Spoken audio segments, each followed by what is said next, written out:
Nós temos falado sobre a Trindade já 4 semanas, se não me engano. Essa é a 4ª semana, né?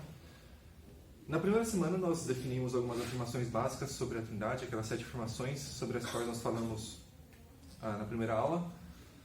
Existe apenas um único Deus verdadeiro, o Pai é Deus, o Filho é Deus, o Espírito é Deus, o Pai não é o Filho e vice-versa, o Filho não é o Espírito e vice-versa, e o Espírito não é o Pai e vice-versa. Essas são 7 afirmações básicas com respeito à Trindade.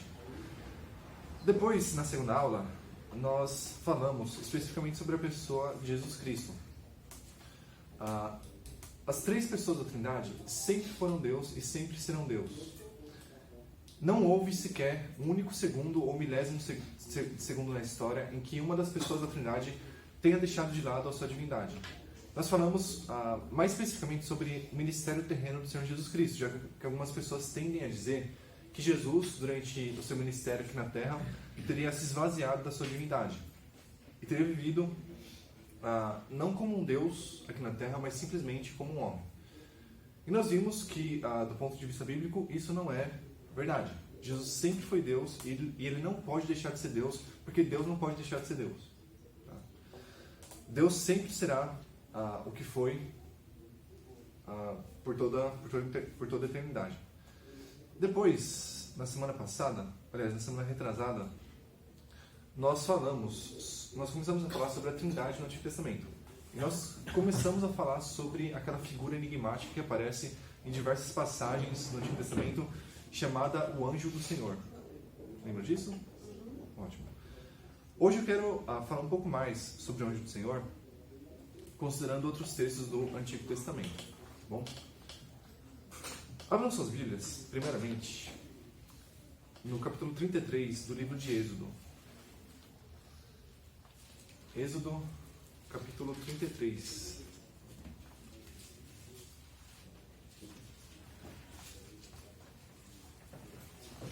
Êxodo, capítulo 33. Nós vamos ler do versículo 18 até o versículo 20. Um texto muito bem conhecido por todos. Êxodo 33, do 18 ao 20. Alguém pode ler, por favor? Moisés disse ainda: rogo-te que me mostre tua glória. E o Senhor lhe respondeu: farei passar toda a minha bondade diante de ti, e te proclamarei o meu nome, o Senhor. E terei misericórdia de quem eu quiser ter misericórdia, e me compadecerei de quem eu quiser me compadecer. E disse mais: não poderás ver a minha face, porque homem nenhum pode ver a minha face e viver. Ótimo. Então Moisés, naquele momento, queria ver a Deus. E Deus responde a ele dizendo que homem nenhum pode ver a sua face e continuar vivendo. Esse é um ensino bastante comum no Antigo Testamento. Deus não pode ser visto, Deus é invisível, e se alguém o visse, morreria. O problema é que, nesse mesmo capítulo 33 de Êxodo, no versículo 11, nós temos uma informação que parece contradizer essa que nós encontramos no texto que acabamos de ler. Alguém pode ler o versículo 11, por favor? E falava o Senhor a Moisés face a face, como qualquer fala com o seu amigo. Depois tornava-se ao arraial. Mas o seu servidor, o jovem Josué, filho de Nun, nunca se apartava do meio da tenda. Ótimo. Então, no mesmo capítulo, nós temos 2 informações que parecem contraditórias. Em um lugar é dito que ninguém pode ver a face de Deus e continuar vivo. Em outro lugar é dito que Moisés via a face de Deus como um homem vê a face do seu amigo. Como nós podemos conciliar essas 2 afirmações bíblicas? Será que o autor bíblico aqui acabou comendo bola, estava, sei lá, com sono e se contradisse em um espaço de 20 versículos no máximo? O que será que aconteceu aqui? Como nós podemos conciliar essas 2 afirmações bíblicas? Pessoas de linha mais cética, pessoas que geralmente se alinham ao lado dos chamados liberais, aquelas pessoas que não creem em milagres, não creem na veracidade da palavra de Deus, não creem que a Bíblia é a palavra de Deus. Pessoas desse tipo tendem a dizer que existem diversas fontes por trás desse texto de Êxodo 33. Segundo uma fonte, ninguém poderia ver a face de Deus. Só que a essa fonte, posteriormente, foi adicionada outra fonte contraditória que dizia que Moisés tinha visto a face de Deus. Essas pessoas tentam explicar esses textos bíblicos apelando para um processo composicional bastante complexo e para o qual não existe, na verdade, indício algum. Como nós podemos lidar com esse texto bíblico que se encontra na palavra de Deus? Moisés viu ou não a face de Deus? E se ele viu, por que ele continuou vivendo? No começo desse capítulo, nós temos algumas informações bem interessantes que nos ajudam a entender o que se passa ao longo de todo o capítulo. Versículos 1 e 2. Alguém pode ler, por favor? Deus ordenou ao Senhor a Moisés: sai deste lugar com o povo que se tirou do Egito e vá para a terra que ele te jurou a Abraão, a Isaque e a Jacó, dizendo: eu a darei às suas descendências. Mandarei à sua frente um anjo e expulsarei os cananeus, os amorreus, os hititas, os fariseus, os heveus e os jebuseus. Ótimo. No versículo 2, então, se faz referência ao anjo de Deus, ou ao anjo do Senhor. E esse anjo seria responsável por expulsar os cananitas de diante dos filhos de Israel quando eles entrassem na terra de Canaã. Em que sentido nós podemos dizer que Moisés viu a Deus? Em que sentido nós podemos dizer que Moisés não viu a Deus? Quando nós chegamos ao Novo Testamento, tudo isso acaba se tornando mais claro, né? Porque o Novo Testamento faz algumas afirmações a respeito do Senhor Jesus Cristo que nos permitem entender com clareza esses textos do Antigo Testamento. Mas vamos tentar nos colocar primeiramente no lugar de um antigo israelita, alguém que não tinha a revelação do Novo Testamento ainda, alguém que não tinha lido os escritos do apóstolo Paulo, porque eles seriam escritos apenas, 1000 anos depois ou 800 anos depois. Como o antigo israelita lidaria com esse texto que nós temos agora diante dos nossos olhos? Como nós vimos na semana passada, o anjo do Senhor se manifesta diversas vezes ao longo do Antigo Testamento, diversas vezes mesmo, e nós vamos ver hoje algumas dessas passagens. Um antigo israelita que conhecesse bem a Bíblia que ele tinha em mãos, né, o que nós chamamos hoje de Antigo Testamento, estaria muito bem familiarizado com a teologia do anjo do Senhor. Porque esse anjo aparecia com muita frequência na Bíblia, e aparece, né, como nós podemos ver nas nossas Bíblias. E sempre que esse anjo aparece, ele é, ao mesmo tempo, diferenciado do Senhor e identificado com ele. Ele é o anjo do Senhor, mas ao mesmo tempo é o próprio Senhor. E ele é chamado de Deus em várias passagens, e ele é aplicado o nome do Senhor, aquele tetragrama a respeito do qual nós falamos na semana passada. Então, o antigo israelita, à medida que lesse o material bíblico, se depararia com diversas passagens em que aparecia o anjo do Senhor, e esse anjo, por mais que fosse diferente do Senhor, era também identificado com ele. Só que, lendo a Bíblia também, o antigo israelita tinha bem clara a doutrina de que havia um único Deus verdadeiro. A declaração de fé central do judaísmo é o chamado Shema, de Deuteronômio 6,4. Né? Ouve, Israel, o Senhor nosso Deus é o único Senhor. Há apenas um único Deus verdadeiro. E todo israelita no passado devia crer nessa doutrina da existência de Deus. E ele existe sozinho, né? Não há outro Deus ao seu lado. Como o antigo israelita lidaria com todas essas informações? Existe apenas um único Deus verdadeiro. Mas, ao mesmo tempo, se manifesta, às vezes, uma figura chamada de o anjo do Senhor, e essa figura é identificada com o Senhor, por mais que seja diferente dele. Como que um antigo israelita faria sentido de todas essas afirmações bíblicas? Como que ele leria Êxodo 33, em que se diz que ninguém podia ver a face do Senhor, e ao mesmo tempo que Moisés via a face do Senhor? Não é fácil, ou não seria fácil, com certeza, para um israelita lidar com tudo isso. Assim como não é fácil para nós lidar com tudo isso. E é por isso que nós chamamos a doutrina da Trindade de mistério. Né?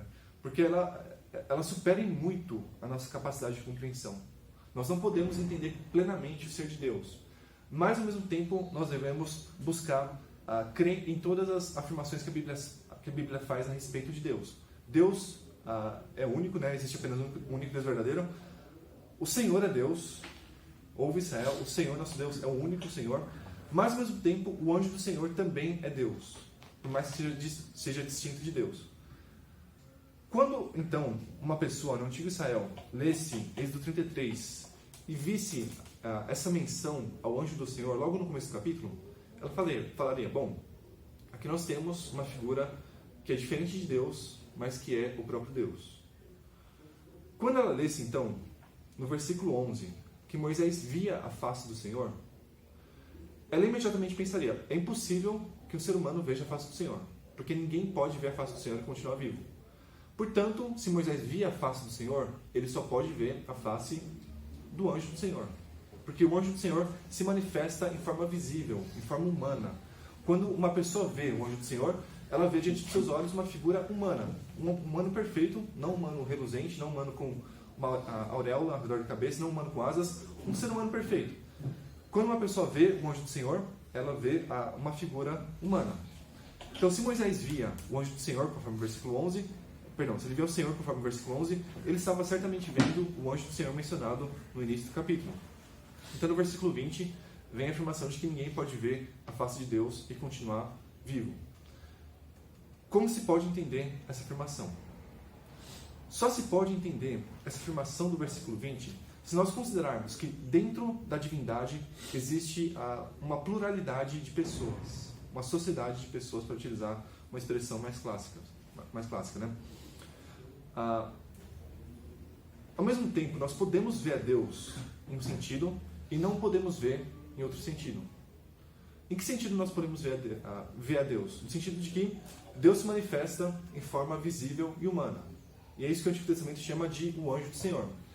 E nós não podemos ver a Deus em outro sentido. Deus continua inacessível a nós nos céus. E ninguém pode ver a sua face e continuar vivo. Tá? Nós precisamos fazer uma distinção de pessoas dentro da divindade. O anjo do Senhor é enviado pelo Senhor, se comunica com o Senhor, recebe ordens do Senhor, mas ao mesmo tempo é o próprio Senhor. Portanto, há duas pessoas distintas que se identificam uma com a outra. Tá? É assim que o antigo israelita entenderia essa passagem. Ninguém, em toda a história da humanidade, jamais foi salvo ou será salvo sem crer nessa doutrina. Por mais que os antigos israelitas não utilizassem o termo trindade, e realmente não é necessário que nós utilizemos esse termo para sermos salvos, eles criam em todo o conteúdo dessa doutrina em que nós cremos hoje. Essa doutrina não foi formulada no mundo grego ou por influência da filosofia grega no século II, ou III ou IV do cristianismo. A doutrina da Trindade é bem estabelecida em toda a Bíblia, inclusive no Antigo Testamento, por mais que esse nome não seja utilizado tanto no Antigo quanto no Novo Testamento. Tá? Mas para que uma pessoa seja salva no presente, assim como era necessário no passado, ela precisa, com certeza, crer na Trindade. Ela precisa, com certeza, crer que existe uma pluralidade de pessoas dentro da divindade. Existe apenas um único Deus verdadeiro, só que esse Deus subsiste em algumas pessoas distintas. Tá? No caso, 3 pessoas, como nós vamos definir ainda. Mas beleza, eu quero passear com vocês agora por algumas passagens no Antigo Testamento que falam do anjo do Senhor. Nós estudamos na semana passada, Juízes 6, né? Nós vimos que Deus havia enviado o seu anjo a Gideão, um juiz de Israel. Esse anjo é claramente diferenciado do Senhor no texto e ao mesmo tempo é identificado com ele. E esse anjo havia prometido a Gideão que estaria com ele. De que forma? Pessoalmente, fisicamente, o anjo do Senhor ficaria ao lado de Gideão, fisicamente, ao lado de toda a sua vida? Não. Ele fez isso dando o seu espírito a Gideão. Então, em Juízes 6, nós vimos as 3 pessoas da Trindade, né? O Senhor, o anjo do Senhor e o Espírito do Senhor. As 3 pessoas aparecem em Juízes 6. Mas hoje, eu quero falar especificamente apenas sobre o anjo do Senhor, sobre algumas passagens do Antigo Testamento em que ele aparece.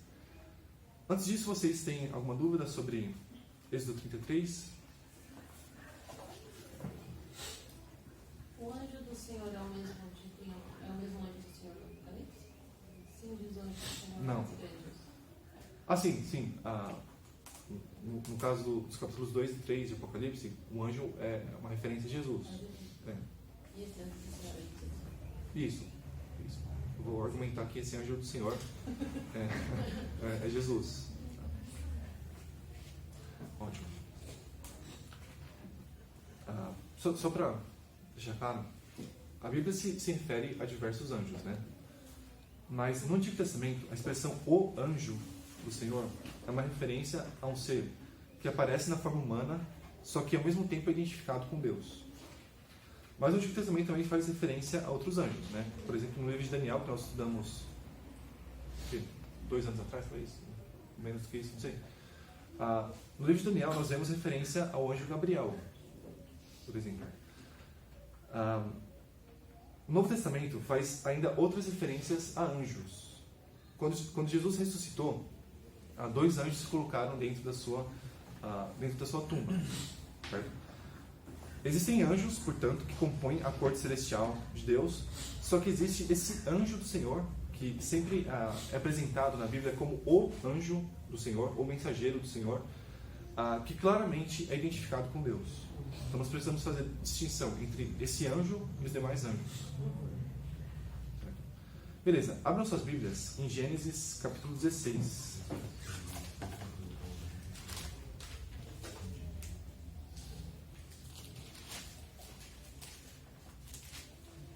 Gênesis capítulo 16.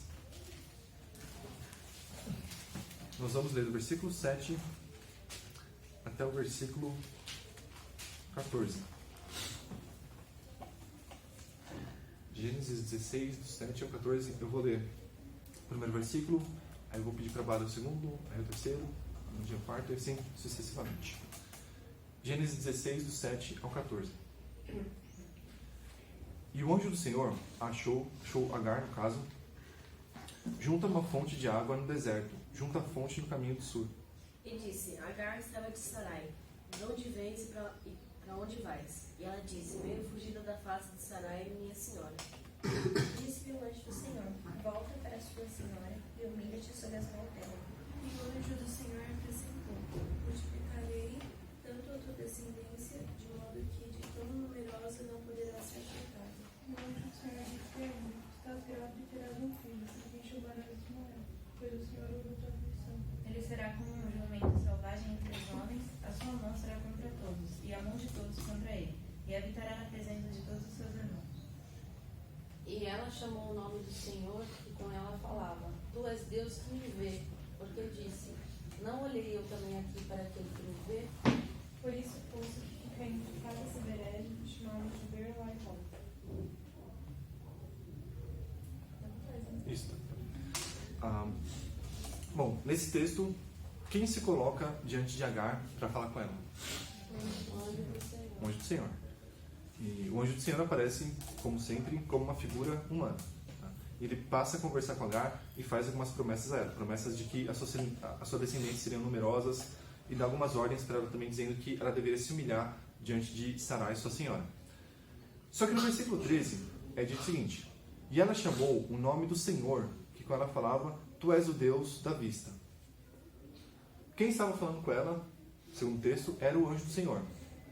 E segundo o versículo 13, quem estava falando com Agar era o próprio Senhor. Não sei se vocês repararam, mas na minha Bíblia, pelo menos, a palavra Senhor está grafada toda com letras maiúsculas. Não sei se na Bíblia de vocês está assim também. O que isso significa, como eu disse para vocês 2 semanas atrás? Isso significa que no original hebraico nós temos o tetragrama, aquele nome de Deus impronunciável, né?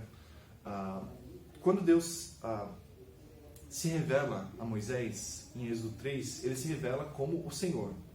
Aquele Deus cujo nome é o tetragrama, aquela palavra hebraica de 4 letras, cuja pronúncia nós não conhecemos mais. Na declaração de fé central do judaísmo, o Shema, de Deuteronômio 6,4, Deus se identifica como o Senhor também. Ouve, Israel, o Senhor, nosso Deus, é o único Senhor. Então, o Senhor é o único Deus verdadeiro. O anjo do Senhor é o anjo enviado por esse único Deus verdadeiro. Só que esse anjo do Senhor, conforme o versículo 13, é também o próprio Senhor. O anjo do Senhor é também o próprio Senhor, conforme Agar acaba reconhecendo. Isso é formidável, porque Agar, com certeza, não era uma pessoa das mais cultas da terra, ela era uma serva, ela dificilmente sabia ler e escrever, ela dificilmente tinha acesso, ela certamente não tinha acesso aos materiais aos quais nós temos acesso hoje em dia. Ela nunca tinha lido as epístolas do apóstolo Paulo, em que ele fala sobre a divindade do Senhor Jesus Cristo. Enfim, Agar era uma mulher muito simples e que viveu num período muito remoto da nossa história. Como ela podia saber que o anjo do Senhor era diferente do Senhor e ao mesmo tempo era o Senhor? Isso é possível caso esse ensinamento fosse muito bem atestado e muito bem confirmado entre as pessoas que criam nessa divindade. Todas as pessoas que criam no Senhor sabiam que existia um anjo do Senhor, que era distinto do Senhor e que ao mesmo tempo era o Senhor. Então, Agar percebe que ela estava diante de um ser, na forma humana, que era distinto do Senhor, porque ele era o anjo do Senhor, mas ao mesmo tempo ela sabia que aquele era o próprio Senhor. Certamente, os antigos israelitas, assim como nós hoje, não podemos explicar minuciosamente como funciona o mistério da Trindade. Como nós podemos dizer, ao mesmo tempo, que o anjo do Senhor é distinto do Senhor, mas ao mesmo tempo se identifica com ele? Isso é realmente bem difícil, né? Por mais que não sejam informações contraditórias. Seria uma contradição se nós disséssemos que o anjo do Senhor é e não é o Senhor ao mesmo tempo, e no mesmo sentido. Mas nós não estamos utilizando aqui o mesmo sentido. Tá? Nós fazemos uma distinção de pessoas, embora nós digamos que a divindade é a mesma. Jesus é distinto do Pai no sentido de que eles são pessoas distintas. Mas Jesus se identifica com o Pai no sentido de que os dois são o mesmo Deus verdadeiro. Então, nós não estamos utilizando o mesmo sentido aqui e, portanto, não estamos nos contradizendo. Mas, de fato, é muito difícil nós entendermos como funciona o ser de Deus, assim como era difícil para um antigo israelita. Outro texto desse próprio livro de Gênesis que eu quero considerar com vocês se acha no capítulo 31. Gênesis, capítulo 31. Nós vamos ler do versículo 11 ao versículo 13.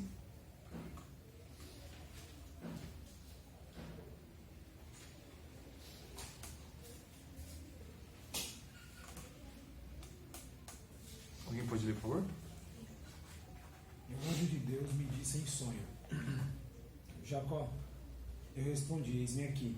E ele continuou: levanta agora os olhos e vê que todos os machos que cobrem o rebanho são listados, salpicados e malhados, porque vejo tudo o que Labão está te fazendo. Eu sou o Deus de Betel, onde ungiste uma coluna, onde me fizeste um voto. Levanta-te agora, sai desta terra e volta para a terra da tua parentela. Ótimo. Segundo Jacó, então, o anjo de Deus tinha aparecido a ele em sonhos. Só que esse anjo de Deus, ao aparecer a Jacó em sonhos, diz: eu sou o Deus de Betel. Eu sou o Deus de Betel. Betel significa a casa de Deus, né? Então diz: eu sou o Deus da casa de Deus. Mais uma vez, nós temos aqui essa figura enigmática do anjo do Senhor, que claramente se identifica com Deus, claramente diz que é o Deus de Betel. Essas afirmações bíblicas, ao meu ver, são formidáveis, porque muitas pessoas tendem a afirmar que a doutrina da Trindade foi revelada apenas no Novo Testamento. Os teólogos cristãos do Novo Testamento, sobretudo o apóstolo Paulo, afirmaram a divindade do Senhor Jesus Cristo.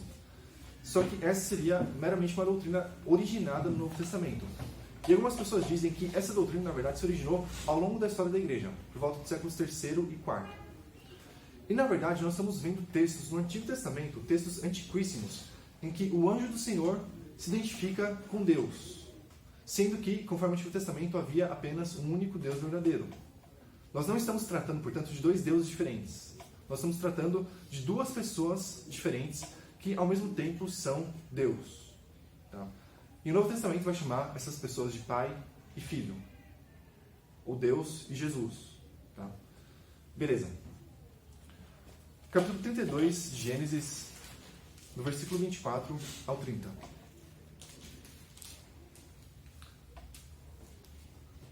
Gênesis 32, do 24 ao 30.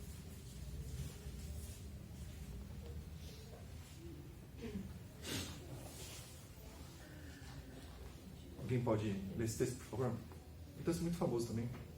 Porém, Jacó ficou sozinho, e um homem pôs-se a lutar com ele até o romper do dia. E quando viu que não prevalecia contra ele, tocou a junta da coxa de Jacó, e esta se deslocou enquanto lutava com ele. Disse o homem: deixa-me ir, porque o dia já vem rompendo. Porém, Jacó respondeu: não te deixarei ir, se não me abençoares. E ele lhe respondeu: qual é o teu nome? E ele respondeu: Jacó. Então disse: não te chamarás mais Jacó, mas Israel, porque lutaste com Deus e com os homens e prevaleceste. Perguntou-lhe Jacó: peço-te que me digas o teu nome. O homem respondeu: por que perguntas o meu nome? E ali o abençoou. Por isso Jacó deu ao lugar o nome de Peniel, dizendo: de fato vi Deus face a face, e a minha vida foi preservada. Esse texto é espetacular. Esse é um texto muito mal compreendido por muitas pessoas também. Nós costumamos imaginar mal o que aconteceu aqui, né? Porque quando nós lemos uma história, nós imaginamos na nossa mente mais ou menos como a história aconteceu. E quando as pessoas leem essa história da luta de Jacó com esse homem que apareceu ele, nós tendemos a imaginar que a luta foi cheia de socos e pontapés. Só que como nós vemos nesse texto, esse homem que aparece Jacó é identificado com Deus. Jacó diz claramente que aquele era Deus e que ele tinha visto Deus face a face. Como um homem pode lutar com Deus e prevalecer? Como um homem pode dar socos em Deus e pontapés em Deus e obrigar Deus a abençoá-lo? Na verdade, não foi isso que aconteceu. Essa briga de Jacó com Deus não foi com socos e pontapés. O que aconteceu foi que esse homem apareceu a Jacó e Jacó se agarrou nele de tal forma que ele não o soltaria até que fosse abençoado. Esse homem que apareceu a Jacó é o próprio Deus. E aqui nós temos uma afirmação formidável com respeito ao anjo do Senhor. O termo anjo não é utilizado aqui, mas sempre que Deus aparece de forma humana no Antigo Testamento é chamado de um anjo do Senhor. Então nós sabemos que esse homem que apareceu a Jacó era um anjo do Senhor. E esse anjo do Senhor, identificado com Deus, é um homem. É um homem. Já ouviram falar a respeito de um homem que também é Deus? Esse homem, conforme o Novo Testamento, é o nosso Senhor Jesus Cristo. Quem apareceu a Jacó foi o próprio Senhor Jesus. Uma forma pré-encarnada, mas de forma humana, com um corpo humano, físico e real. Tá? Jesus, então, e aqui eu estou levando em consideração toda a teologia bíblica já, né? Jesus aparece a Jacó e Jacó o agarra porque quer ser abençoado por ele. Jacó não vai soltar o Senhor Jesus Cristo enquanto não for abençoado com ele. Eu entendo perfeitamente a reação de Jacó aqui, porque eu faria exatamente a mesma coisa. Você não faria o mesmo também? Se Jesus se colocasse diante de você, hoje, agora, fisicamente, no presente, você não agarraria as vestes dele e não deixaria o Senhor sair enquanto ele não te abençoasse?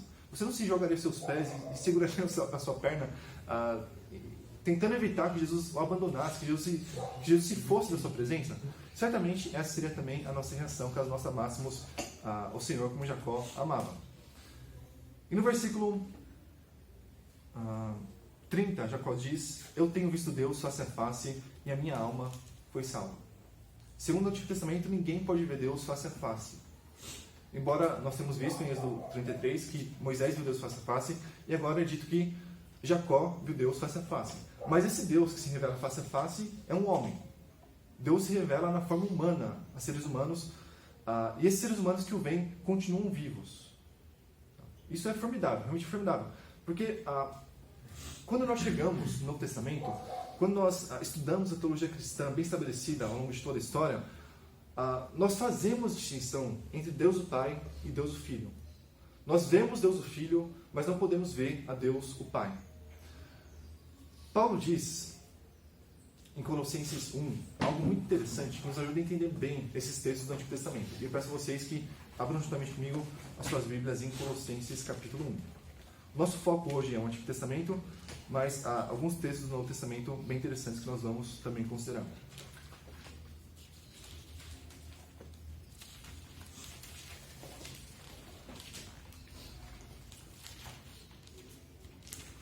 Colossenses, capítulo 1, versículo 15. Alguém pode ler, por favor? Este é a imagem do Deus invisível, primogênito de toda a criação. Ótimo. Paulo está se referindo aqui a Jesus Cristo. Jesus é a imagem do Deus invisível. É a imagem do Deus invisível. É o Deus invisível que se faz visível para nós, em forma humana. Tá? E o autor de Hebreus, no primeiro capítulo da sua epístola, nos traz também uma informação semelhante a essa. Hebreus, capítulo 1, versículo 3. Alguém pode ler também, por favor? Filho é esplendor da glória de Deus, expressão exata do seu ser, sustentando todas as coisas por sua palavra poderosa. Depois de ter realizado a purificação dos pecados, ele se assentou à direita da majestade nas alturas. Ótimo. Segundo o autor de Hebreus, Jesus, o Filho, é a expressa imagem da pessoa do Pai. Jesus manifesta fisicamente e visivelmente quem o Pai é. Nós podemos ver Jesus Cristo, mas nós não podemos ver a Deus o Pai. Quando nós pegamos essas informações e com base nelas interpretamos o Antigo Testamento, nós percebemos com muita clareza que aquele Deus que não podia ser visto era o Pai. E o Deus que podia ser visto era o Filho. Jesus se manifestava já no Antigo Testamento em forma física. Jesus se manifestava visivelmente aos filhos de Israel em certas ocasiões. Ele se manifestou a Jacó e ele se manifestou a Moisés. Ambos viram Deus face a face e continuaram vivos. E o Deus que eles viram foi o próprio Senhor Jesus Cristo no seu estado pré-encarnado. Eles viram Jesus Cristo face a face e continuaram vivos mesmo assim. Mas essa forma pela qual Cristo se apresenta no Antigo Testamento não é a mesma no Novo Testamento. Ele não era homem. Se manifestava como um anjo, mas não como um homem encarnado, certo? Não, ele se manifestava como um homem com corpo físico. Então, da manifestação dele no Antigo para a manifestação no Novo, quando nasce de uma virgem, etc.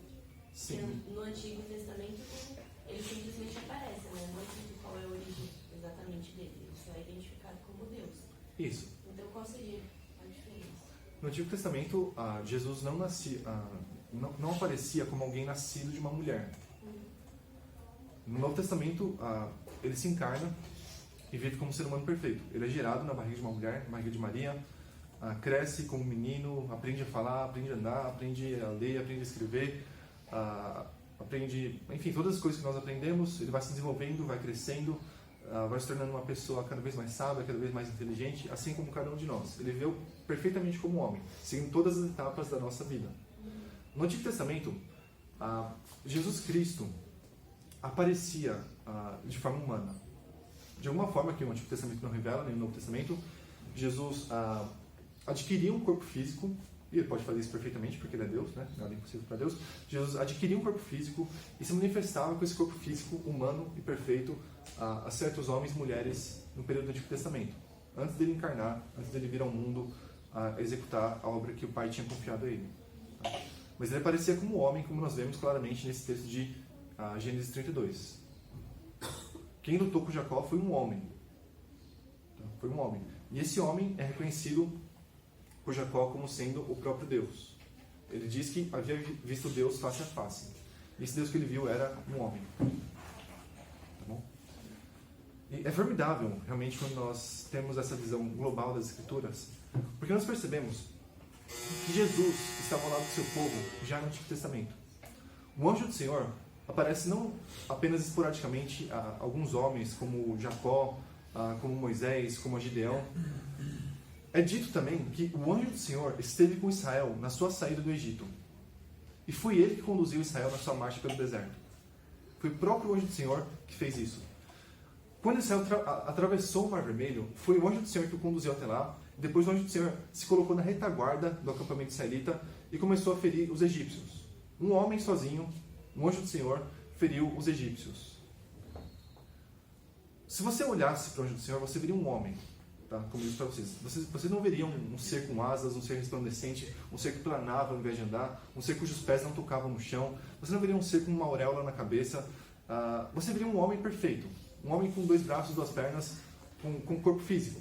E esse homem era quem conduzia Israel pelo deserto.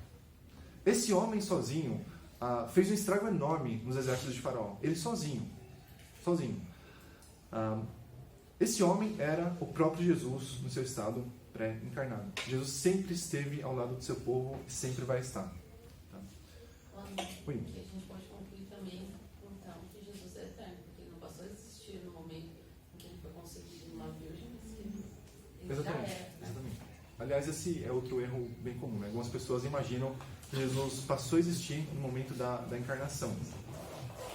No momento em que ele nasceu do ventre de Maria, ou no momento em que ele foi concebido no ventre de Maria. Mas nada mais longe da verdade do que isso. Jesus é apresentado no Novo Testamento como Deus eterno, né? No princípio era o Verbo, e o Verbo estava com Deus, e o Verbo era Deus. O Verbo já existia no princípio, ele já estava com Deus no princípio. Quando todas as coisas foram criadas, o Verbo, Jesus, já estava lá. E quando nós levamos em consideração que esse anjo do Senhor era o próprio Senhor Jesus Cristo, a única conclusão possível é que Jesus já existia no Antigo Testamento. Ele não passou a existir no momento da sua encarnação. Tá? Ele já existia no Antigo Testamento e já era o Deus de Israel. Jesus é o Deus de Israel. É por isso que, com muita facilidade, os autores do Novo Testamento não hesitam, por um momento sequer, em atribuir títulos divinos ao Senhor Jesus Cristo. Há diversas passagens no Antigo Testamento em que se faz referência ao Senhor.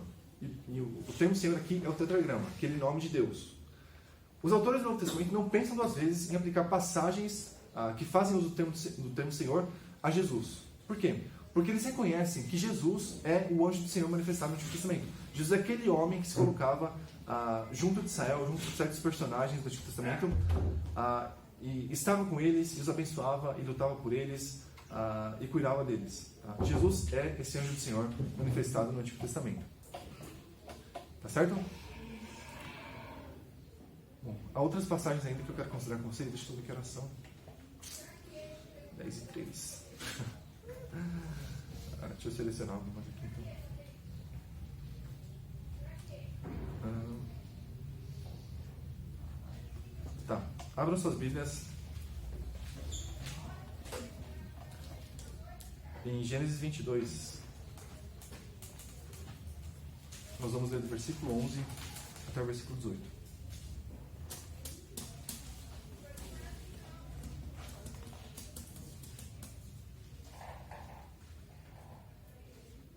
Êxodo 22, do 11 ao 18. Alguém pode ler, por favor, essa passagem? Mas o anjo do Senhor o chamou do céu. Abraão, Abraão, eis-me aqui, respondeu ele. Não toque no rapaz, disse o anjo. Não lhe faça nada, agora sei que você teme a Deus, porque não me negou o seu filho, o seu único filho. Abraão ergueu os olhos e viu um carneiro preso com os chifres no arbusto. Foi lá pegá-lo e o sacrificou como um holocausto no lugar do seu filho. Abraão, naquele lugar, não onde o Senhor proverá. Por isso, até hoje se diz no monte que o Senhor proverá. Pela segunda vez, o anjo do Senhor chamou do céu a Abraão e disse: Juro por mim mesmo, declara o Senhor, que por ter feito o que fez, não me negando o seu filho, seu único filho, seja certo de que eu abençoarei e farei os seus descendentes tão numerosos como as estrelas do céu e como a areia das praias do mar. Sua descendência conquistará as cidades dos que lhe forem inimigos, e por meio dela todos os povos da terra serão abençoados, porque você me obedeceu. Ótimo. Então, aqui nesse capítulo, o anjo do Senhor aparece duas vezes a Abraão. Eu quero destacar a segunda aparição dele. Ele aparece a Abraão, então no versículo 16 ele diz: Por mim mesmo jurei, diz o Senhor, porquanto fizeste esta ação e não me negaste o teu filho, teu único filho, que deveras te abençoarei. O anjo do Senhor jura por si mesmo. E quem jura por si mesmo no Antigo Testamento é Deus, porque Deus não tem ninguém maior do que Ele mesmo por quem Ele possa jurar. Então Deus no Antigo Testamento jura por si mesmo, jura pela sua própria vida. E se acrescenta aqui uma informação muito interessante sobre o anjo do Senhor. Né? Por mim mesmo jurei, diz o Senhor. O anjo do Senhor, mais uma vez, é identificado com o Senhor. Esse anjo do Senhor, como nós já vimos, como nós já estabelecemos, aparece no Antigo Testamento em figura humana. Tá? Ele aparece perfeitamente na forma de um homem. Só que no versículo 11 é dito que o anjo do Senhor havia bradado a Abraão desde os céus. Desde os céus. Nesse momento, o anjo do Senhor não aparece a Abraão, aparentemente, de forma física, de forma visível. Abraão simplesmente ouve a sua voz bradando desde os céus. Tá? Isso nos indica que o anjo do Senhor possui também uma habitação celestial. Ele é um cidadão dos céus. Ele não é um homem que vem da terra. Ele não é simplesmente um homem que foi gerado a partir da união sexual entre um homem e uma mulher. É um ser celestial. É um ser que habita nos céus. E é dos céus que ele chama Abraão. É dos céus que a sua voz ressoa e ele diz a Abraão o que diz. Tá? Então, há diversas informações a respeito do anjo do Senhor que nós devemos levar em consideração. Para finalizar, e eu tinha muitos outros textos separados aqui, mas quero ler um dos textos mais significativos do Antigo Testamento que trata do anjo do Senhor. Abram suas Bíblias em Êxodo capítulo 3.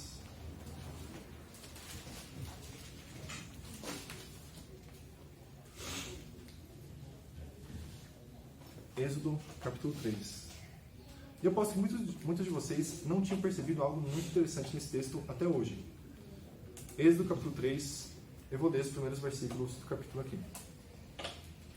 E apacentava Moisés o rebanho de Jetro, seu sogro, sacerdote Midian, e levou o rebanho atrás do deserto e veio ao monte de Deus, a Horebe. E apareceu-lhe o anjo do Senhor, em uma chama de fogo, no meio de uma sarça, e olhou, e eis que a sarça ardia no fogo, e a sarça não se consumia. Quem aparece a Moisés, segundo o texto bíblico, é um anjo do Senhor. Um anjo do Senhor.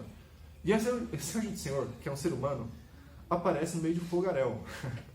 Aparece no meio de uma sarça que estava queimando e não se consumia.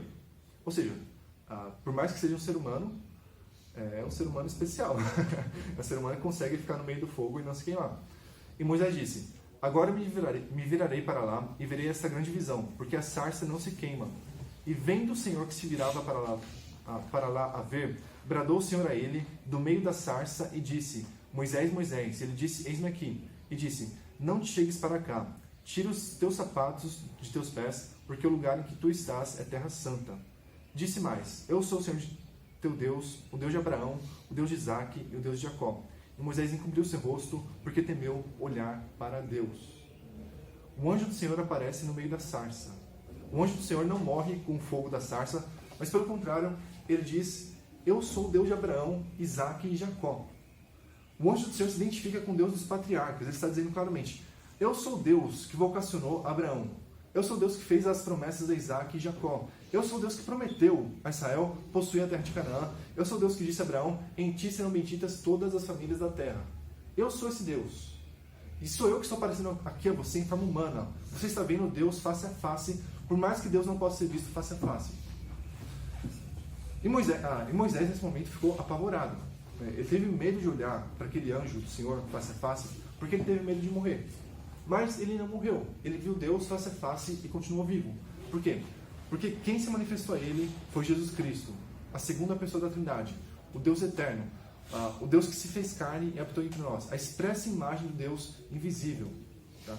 Quem se manifestou a Moisés foi o próprio Senhor Jesus no seu estado pré-encarnado. Jesus, então, não passa a existir no Novo Testamento. Jesus sempre existiu e sempre existirá como Deus. Ele é o Deus eterno que se fez carne, habitou entre nós, morreu pelos nossos pecados e ressuscitou para a nossa justificação. Tá? A Bíblia nos conta sempre a mesma história. Não há contradição entre a teologia do Novo Testamento e a teologia do Antigo Testamento. Não há contradição entre os grandes credos da história da Igreja, que tratam da Trindade, e as Escrituras Sagradas. Não foram os gregos que inventaram a doutrina da Trindade. Quem fala sobre a Trindade é a Bíblia. A Bíblia, do Antigo ao Novo Testamento, conta toda uma mesma história. A Bíblia inteira, do começo ao fim, de Gênesis e Apocalipse, fala o mesmo a respeito do ser de Deus. Deus é um ser trino. Deus é um ser em que existe uma pluralidade de pessoas, embora exista um único Deus verdadeiro. E Jesus, a segunda pessoa da Trindade, é também o Deus eterno que se fez carne e já aparecia no Antigo Testamento. Tá? Na semana que vem, se Deus permitir, nós vamos considerar mais alguns textos do Antigo Testamento que falam sobre o anjo do Senhor, para que nós possamos prosseguir o nosso curso em seguida. Tá bom?